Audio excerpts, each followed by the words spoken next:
Ideja e dytë është ideja e llogaridhënies. Ato që e dini ju që feja jon ka fol shumë për llogaridhënien. Feja jon s'ka flet në Kur'an që s'fol për ditën e Kiametit. A thu pse? Sepse feja mbi të gjitha synon gjithmonë te njeriu me ndërtu idenë e llogaridhënies. Ti ke me dhon llogari për veprimet e tua. Ti ke me dalë më marrë në pyetje para Zotit për gjithë veprimtarinë tone.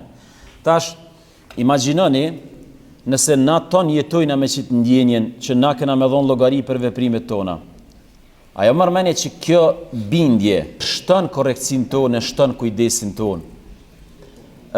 Sot në botën moderne, për shembull Londra, këto metropolet evropiane, njihen ndër metropolet që kanë më shumë ti kamera. Njeriu modern u dashmi ia vënu kanë kamerë. Pse i kanë vënu kamerat edhe në qytete, metropole edhe nëpër fabrika? Mja kriju ndjesin qytetarit që me koni kujdesshëm. Kjo e ka shtu kujdesin. Në një farforme, kur analizon Kur'anin, ka thonë që ta.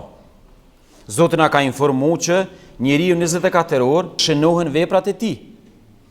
Edhe në ditë Kiametit, sipas mësimeve të fesë tonë, kryesisht Zoti në ditë Kiametit për 3 sekuenca fol. A dini cilat janë? Shumë interesant janë. E para është shpërndarja e librave, e dyta janë dëshmitarët, e treta është peshorja. Të trijat ndërlidhen me veprimtarinë tonë këtë botë. Të trijat. Domethënë, ndër sekuencat më interesante ditës Kiametit është që melaqet kanë më na paraqit neve në ditën e gjykimit gjithçka që kem bon këtë botë. Bash gjithçka. Që vjen në vargjet kuranore.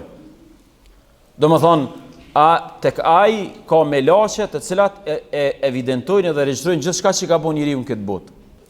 Mas shpërndarjes librave është dëshmitarët. Domethënë, ajo që u shkrujt ka mu dëshmu. Madje Kurani shkon edhe një hap ma tutje, kanë me dëshmu gjymtyr tonë në ditën e gjykimit. Edhe treta është peshorja. Pse peshorja? Se çaja që u i evidentu, masit dëshmohet që është e sakt, që është vepër e durve tua dhe veprimtarisë tone, çaja ka mu vendos në peshore. Një punë e mirë ka mu shpërbly me 10 sevape. Një punë e keqe ka mu ndëshku me një të keqe. Kjo ka më arë së rezultati mirësisë edhe bujarisë edhe fisnikrisë Zotit.